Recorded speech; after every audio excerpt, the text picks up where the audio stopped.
مرزا صاحب کی زندگی بڑی سیدھی سادی تھی، کروفر یا ٹھاٹ باٹ سے کبھی نہیں رہے۔ گھر کی سواری ہم نے ان کے پاس کبھی نہیں دیکھی، یعنی ان کی کوئی اپنی گاڑی نہیں تھی۔ معدے کے مریض سے پیدل زیادہ چلتے تھے، صبح ٹہلنے ضرور جاتے تھے، رات کو جلدی سو جاتے تھے، کھیل تماشے سینما تھیٹر کچھ نہیں دیکھتے تھے۔ خدا کے فضل سے گھر کا آرام انہیں میسر تھا، یعنی سکون حاصل تھا۔ ان کی بیگم بھی ادبی ذوق رکھتی تھی، یعنی مرزا صاحب خود بھی ادب سے تعلق تھا ان کا، اور ان کی جو بیگم تھی، ان کی بیوی تھی، وہ بھی ادبی ذوق رکھتی تھی۔ تو کیا خوب گزرتی ہوگی جب مل بیٹھتے ہوں گے ادیب دو ایک ناول ان کے بھی شائع ہو چکے ہیں۔ اولاد سعادت مند، بیوی سلیقہ شار، پینشن اتنی کہ بڑھاپے میں کسی کی محتاج نہیں۔ اولاد سعادت مند یعنی فرما بردار نیک اولاد تھی، بیوی بھی سلیقہ مند تھی، پینشن ان کی اتنی تھی کہ کسی کی محتاجی نہ تھی۔ کھانا سادہ، لباس سادہ، رہن سہن سادہ، پھر احتیاج ہو تو کس بات کی، پھر احتیاج ضرورت پھر انہیں کس بات کی تھی۔ قلب مطمئنہ کی دولت سے مالا مال تھے۔ قلب مطمئنہ یعنی دل کا سکون۔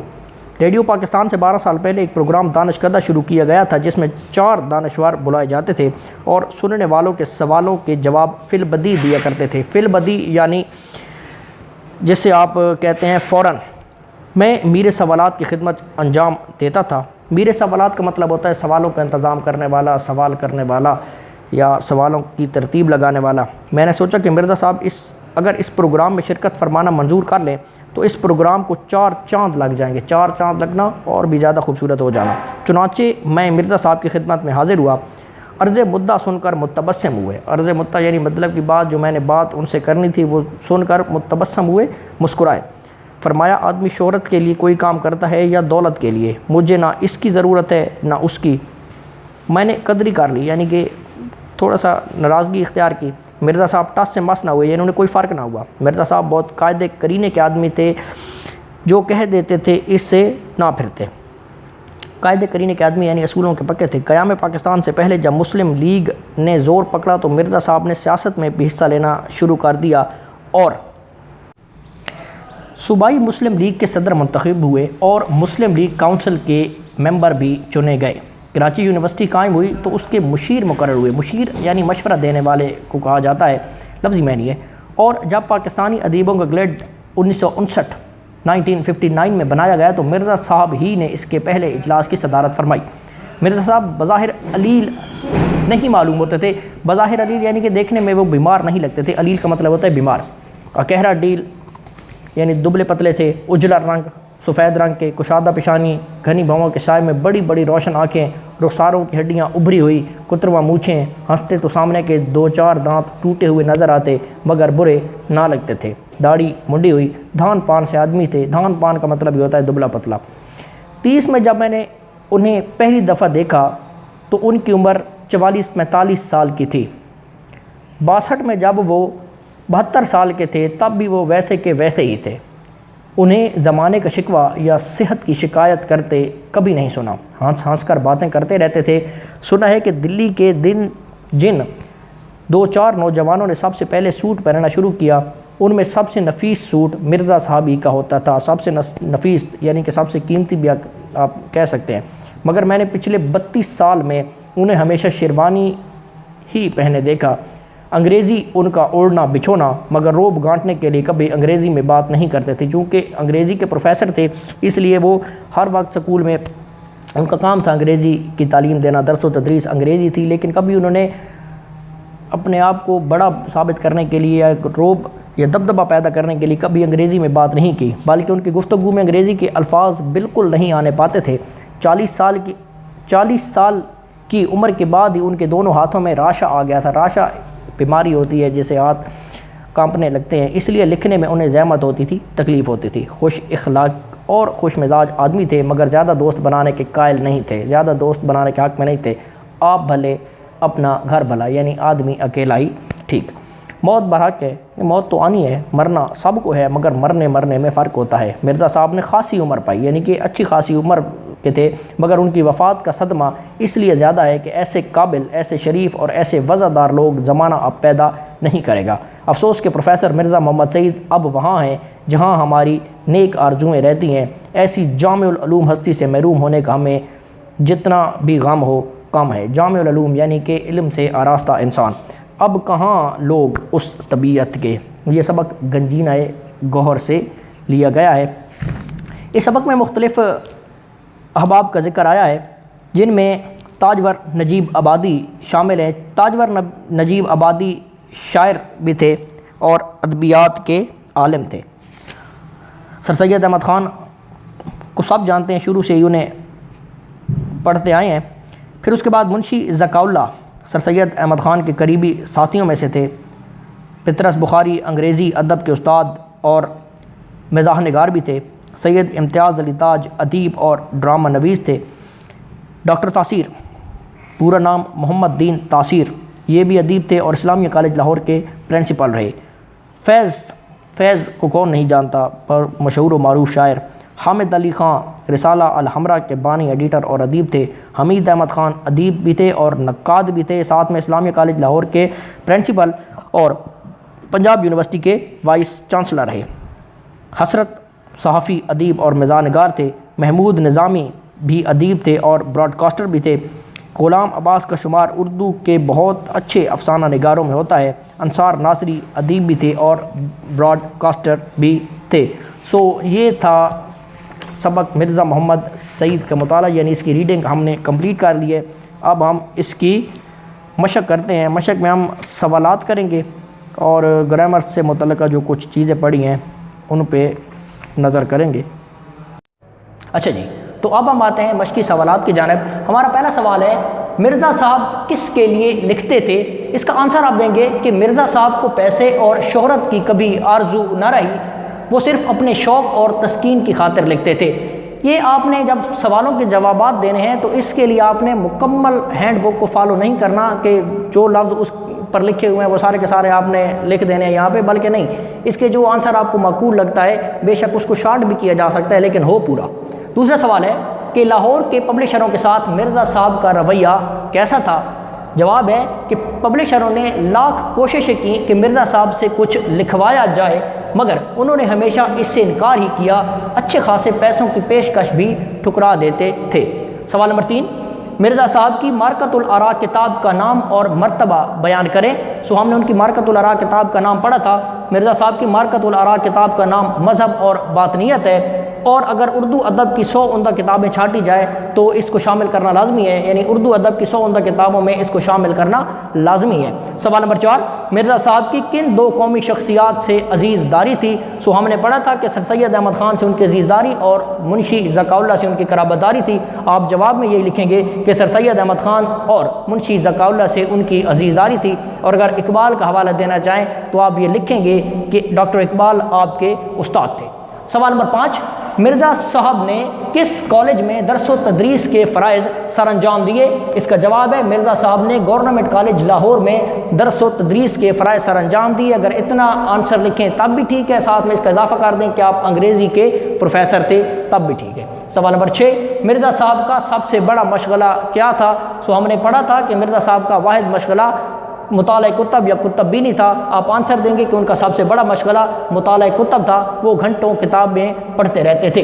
سوال نمبر 7، مصنف کے پروگرام دانشکدہ میں شرکت کی درخواست پر مرزا صاحب نے کیا جواب دیا؟ اس کا جواب ہے مرزا صاحب نے فرمایا کہ آدمی شہرت کے لیے کام کرتا ہے یا دولت کے لیے، مجھے ان دونوں کی ضرورت نہیں، لہٰذا انہوں نے معذرت کر لی۔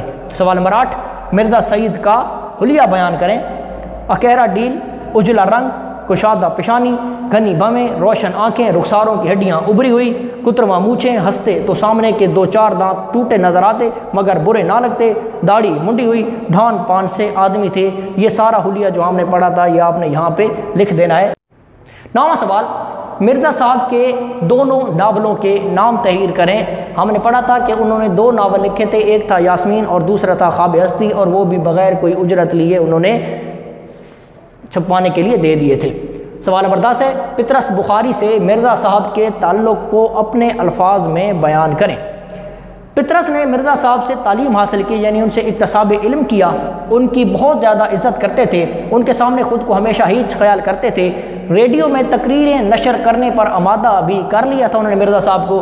پطرس کے ادبی حلقے میں اپنے علم کے سمندر سے فیضیاب کرتے تھے، یعنی مرزا صاحب جب پطرس کا جو حلقہ قائم ہوا تھا ایک، اس میں وہ اپنے علم کے سمندر سے لوگوں کو فیضیاب کرتے تھے۔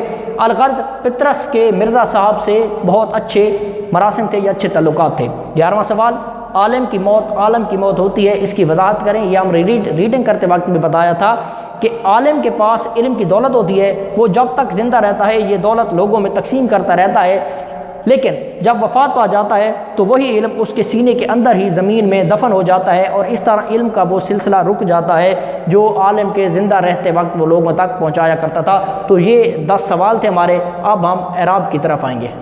تو اعراب لگاتے ہیں۔ لفظ ہے ارتحال، اس کا آپ تلفظ کیسے واضح کریں گے؟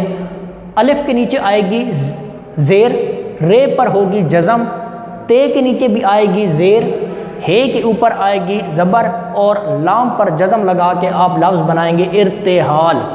دوسرا لفظ ہے شعار۔ دوسرا لفظ کون سا ہے؟ شعار۔ تلفظ واضح ہوگا، شین کے نیچے زیر، این کے اوپر زبر، اور رے پر آپ لگائیں گے جزم، تو لفظ بنے گا شعار۔ لفظ ہے متمول۔ اب یہ کیسے پتہ چلے گا کہ یہ متمول ہے؟ میم کے اوپر آئے گی پیش، تے پر آئے گی زبر، میم پر زبر، واو پر آئے گی شد، اور اس کے نیچے لگے گی زیر، اور پھر لام پر ہوگی جزم، یہ بنے گا متمول۔ اس کے بعد لفظ ہے ساکت۔